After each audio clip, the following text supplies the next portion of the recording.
Saturday morning turned out to be cold and rainy. Beezus wiped the breakfast dishes for her mother and listened to Ramona, who was riding her tricycle around the house singing "Copycat, copycat, copycat, copycat" over and over at the top of her voice, because she liked the sound of the words. Beezus and her mother had finished the dishes and went into her bedroom to put clean sheets on the bed. "Copycat, copycat," droned Ramona's sing-song. "Ramona, why don't you sing something else?" Mother asked at last. "We've been listening to that for a long time." "Okay," agreed Ramona. "I'm going to have a party," she sang. "I'm going to have a party." "Thank you, Ramona, that's better." Mother held one end of a pillow under her chin while she finished the other end to a fresh case. "You know, that reminds me," she said to Beezus. What would you like to do to celebrate your birthday next week?" Beezus thought for a minute. "Well, I'd like to have Aunt Beatrice over for dinner. She hasn't been here for such a long time. And I'd like to have a birthday cake with pink frosting." Beezus smoothed a fresh sheet over the bed. She almost enjoyed helping Mother when they could talk, without Ramona's interrupting all the time.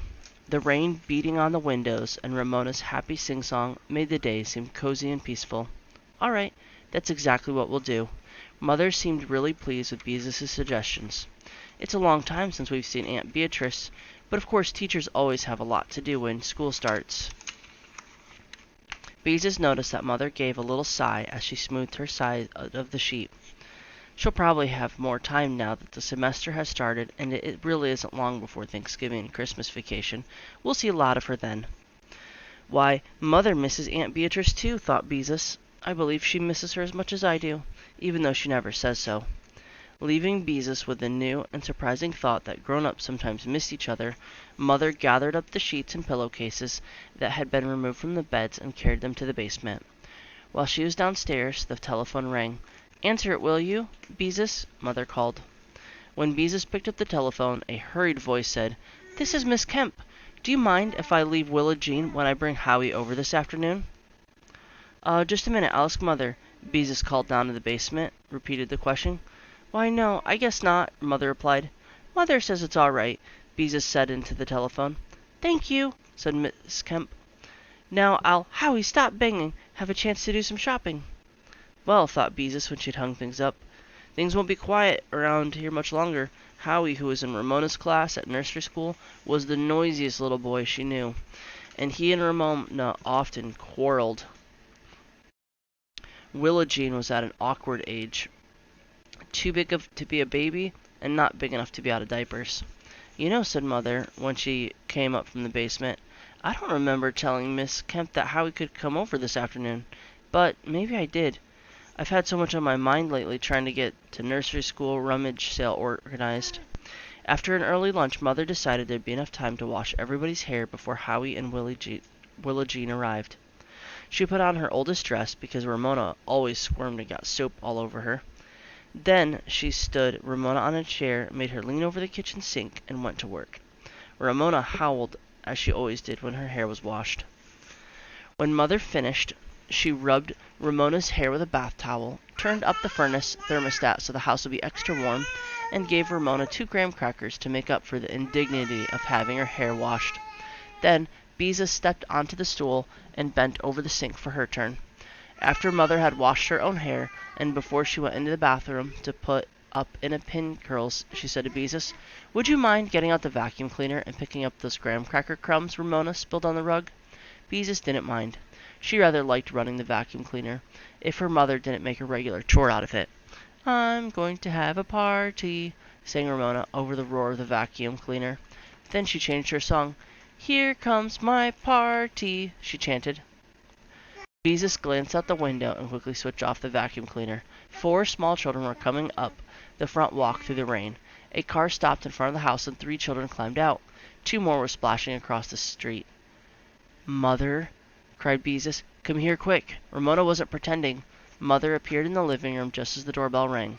One side of her hair was up in pin curls, and the other side hung wet, dripping on the towel around her neck. "Oh my goodness," she exclaimed, when she understood the situation. That explained Miss Kemp's phone call. "Ramona, how could you?" "I wanted to have a party," explained Ramona. "I invited everybody yesterday." The doorbell rang again, and this time long and hard. There was the sound of many rubber boots jumping up and down on the porch. "Mother, we can't have a party with our hair wet," wailed Beezus. "What else can we do?" Mother sounded desperate. "They're here and we can't very well send them home. Their mothers have probably planned to shop or something while we look after them." Ramona struggled with the doorknob and managed to open the heavy front door. Miss Kemp stopped her car in front of the Quimbys, and Howie and Willa Jean hopped out. "I'll pick them up at 4," she called gaily. "I'm so glad to have a chance to go out and do some shopping." Mother smiled weakly and looked at all the children on the porch. "Where do you suppose she found them all?" whispered Beezus. "I don't even know some of them." "All right, children," Mother spoke firmly. "Leave your wet boots and raincoats on the porch." "I've got a party," sang Ramona happily. Beezus, who had plenty of experience with Ramona and her boots, knew where she was needed. She started pulling off boots and unbuttoning raincoats. "What on earth will she do with them on a day like this?" whispered Mother. Beezus grabbed a muddy boot. "Hold still," she said firmly to its owner. "They'll expect refreshments," she said. "I know," sighed Mother. "You'll have to put on your coat and run down to the market." "Oh, no, you can't go out in this rain with your hair wet." Mother tugged at another boot. "I'll have to see what I can find in the kitchen." Beezus and her mother herded the wiggling, squealing crowd in the front bedroom and went to work removing sweaters, jackets, caps, and mittens. In between, Beezus pulled 3 children out of the closet, dragged one out from under the bed, and snatched her mother's bottle of best perfume from another. "All right, everybody out of here," Beezus ordered, when the last mitten was removed and Mother had hurried into the kitchen. "We'll go to the living room and do something," she finished lamely. "Ramona, bring some of your toys out of your room." "Bingle bongle bye," shouted Howie, just to make some noise. "Bingle bongle bye." The others joined in with great delight. It was such a noisy thing to yell "Bingle bongle bye." They screamed at the top of their voices as they scampered into the living room. "Bingle bongle bye." Howie grabbed the vacuum cleaner, turned on the switch, and charged across the room. "I'll suck you up," he shouted. "I'll suck everybody up in the vacuum cleaner." "Bingle bongle bye," shouted the others above the roar of the vacuum cleaner. One of the little girls began to cry. "I don't want to be sucked up in the vacuum cleaner," she sobbed. Willa Jean, looking bulgy because of the diapers and plastic pants under her overalls, clung to the chair and wept. Ramona appeared with her arms full of toys, but no one paid attention to them. The vacuum cleaner was more fun. "I want to push the vacuum cleaner," screamed Susan, who lived in the next block. Ramona offered Susan her panda bear, but Susan did not want it. Ramona hit Susan with the panda. "You take my bear," she ordered. "This is my party, and you're supposed to do what I say." "I don't want your old bear," answered Susan. Beezus tried to grab the vacuum cleaner, but Howie was too quick for her. The room was getting uncomfortably hot, so Beezus darted to the thermostat to turn down the heat. Then she dashed to the other side of the room and disconnected the vacuum cleaner at the wall. It died with a noisy groan. Suddenly, everyone was quiet, waiting to see what would happen. "Hey," protested Howie, "you can't do that."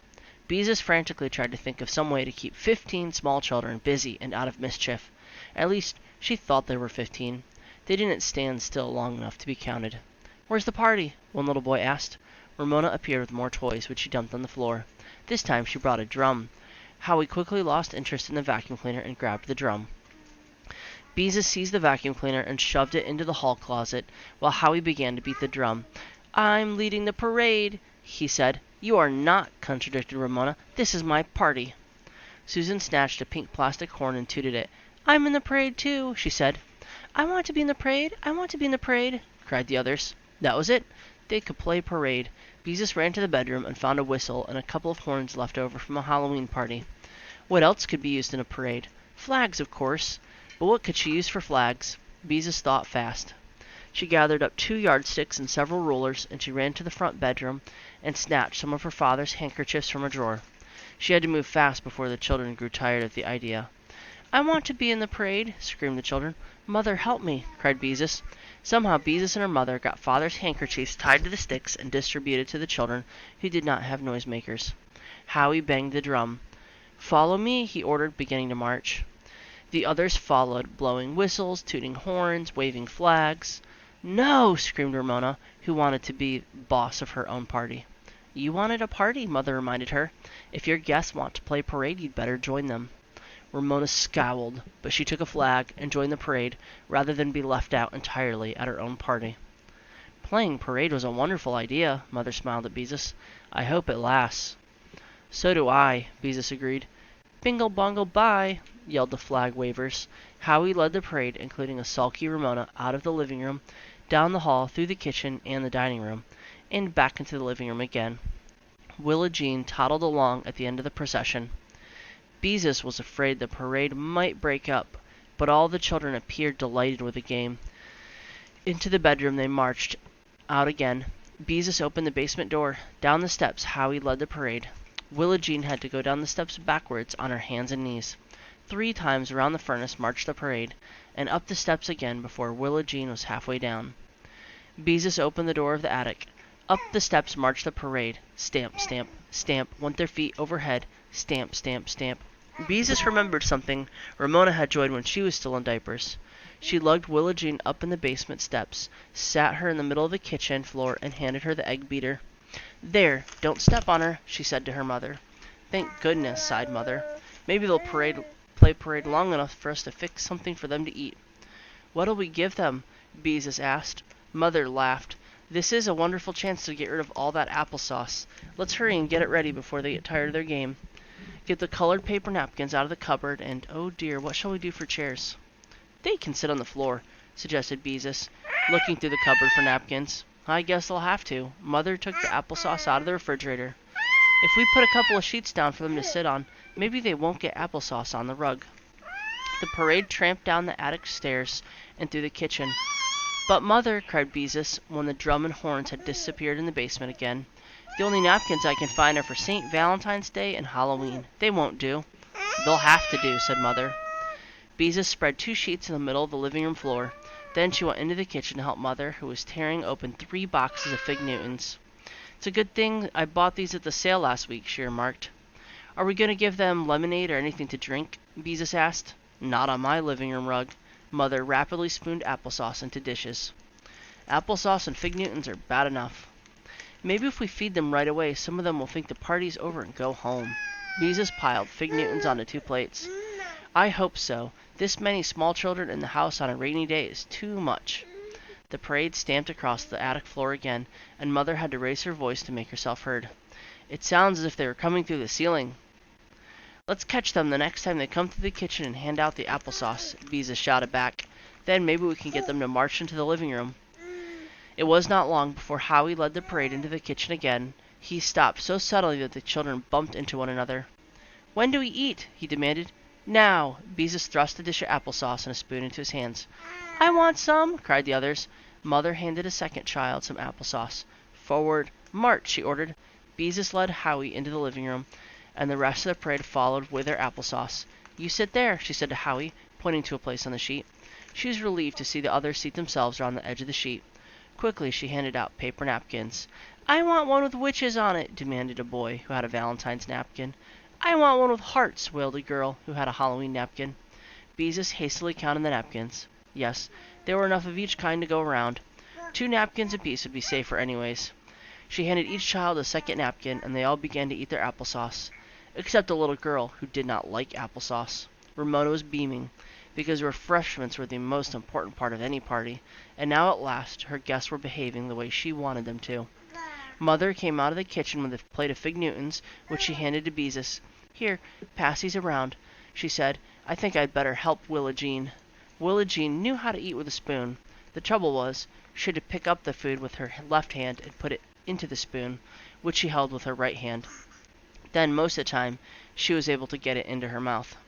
Ramona, her face shining with happiness, looked at her friends sharing the applesauce. Those cookies are filled with worms, chopped up worms, she gleefully told everybody.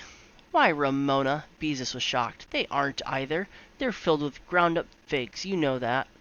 Ramona did not answer. Her mouth was full of Fig Newtons. Beezus passed the plate to a boy named Joey. I don't like worms, he said. I don't like worms, said the next girl, who had applesauce over her chin. Beezus noticed that Ramona was beginning to scowl. When Howie refused a cookie, it was too much for Ramona. You eat that, she shouted. I won't, yelled Howie. You can't make me. Ramona jumped up, spilling her applesauce on the sheet. She thrust a nibbled fig Newton at Howie. "You eat that," she repeated as she stepped into the applesauce. "It's my party, and I want you to eat it." Howie knocked the cookie out of her hand. Ramona grabbed a handful of fig Newtons and thrust them at Susan. "Eat these," she shouted. Susan began to cry. "They're full of worms," she sobbed. "I don't like worms." "They're pretend worms," yelled Ramona. "No, they're not. They're real." "You eat these," Ramona yelled, thrusting her handful of cookies at the children, who backed away. Ramona stamped her feet and screamed. Then she threw the fig Newtons at her guests as hard as she could. "My mother won't let me eat worms," shouted a little boy. Ramona threw herself on the floor and kicked. "Ramona, stop that!" Mother appeared from the kitchen with Willa Jean balanced on one hip. She grabbed Ramona by one arm and tried to drag her feet, but Ramona's legs were like rubber. "All right, Howie, forward march," Beezus ordered, hoping to draw attention from Ramona. No one moved. It was much more fun to see what was going to happen to Ramona. "This is my party. They're supposed to eat the refreshments," Ramona howled, banging her heels across the floor. "Ramona, you're acting like a 2-year-old. You may go to your room and close the door until you can behave yourself," said Mother quietly. Ramona kicked harder to show that she was not going to mind unless she felt like it. "Ramona," said Mother even more quietly, "don't make me count to 10. Gasping with sobs, Ramona got up from the floor and ran to the bedroom, where she slammed the door as hard as she could. "All right, parade," said Mother wearily. "Forward, march." Up and down, whistling, banging, tooting, marched the parade. Mother sat Willa Jean down and was beginning to gather up the dishes and sheets when a car stopped in front of the house and Miss Kemp got out. "At last," sighed Mother, hurrying to the door. "I've come for Howie and Willa Jean," said Miss Kemp as several other cars stopped in front of the Quimbys. The parade marched into the living room. "I don't want to go home," protested Howie when he saw his mother. "The party must have been a success," Miss Kemp observed. "It certainly was." Mother tried to push the uncurled side of her hair behind her ear to smooth out her rumpled old dress. "I liked to play parade," said Howie, "but I didn't like what they had to eat." "Why, Howie," scolded Miss Kemp, "we must remember our manners." Ramona, her face streaked with tears, came out of her room and stood staring unhappily at her departing guests. When the last child had struggled into his boots, she looked tearfully at her mother. "I'm behaving myself now," she said meekly. Mother dropped wearily into a chair. "Ramona, if you wanted a party, why didn't you ask me to have one?"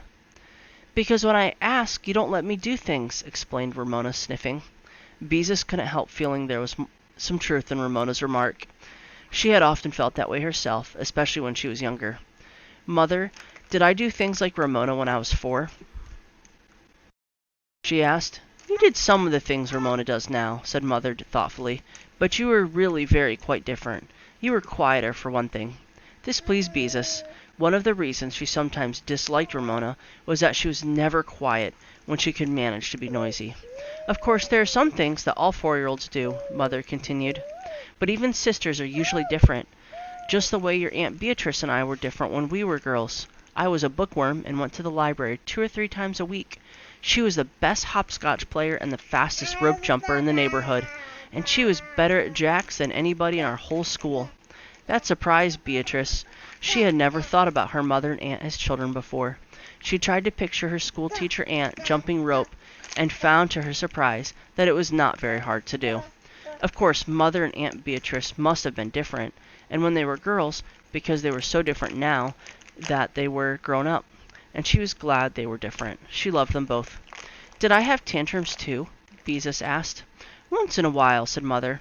"I always dreaded cutting your fingernails, because you kicked and screamed." Beezus could not help feeling silly. Imagine having a tantrum over a little thing like having her fingernails cut. Then Ramona spoke up. "I don't cry when you cut my fingernails," she boasted. "Yes, but you scream when you get your hair washed," Beezus could not help reminding her. "Ramona," said Mother, "you were a very naughty girl this afternoon. What are we going to do with you?" Ramona stopped sniffing and looked interested. "Lock me in a closet for 1,000,000 years," she suggested cheerfully. Mother and Beezus exchanged glances. How quickly Ramona recovered. "Make me sleep outside in the rain." Obviously, Ramona was enjoying herself. "Not let me have anything to eat but carrots." Mother laughed and looked at Beezus. "I'm afraid all we can do is wait for her to grow up," she said. And when Mother said "we" like that, Beezus almost felt sorry for Ramona, because she would have to wait such a long time to be grown up.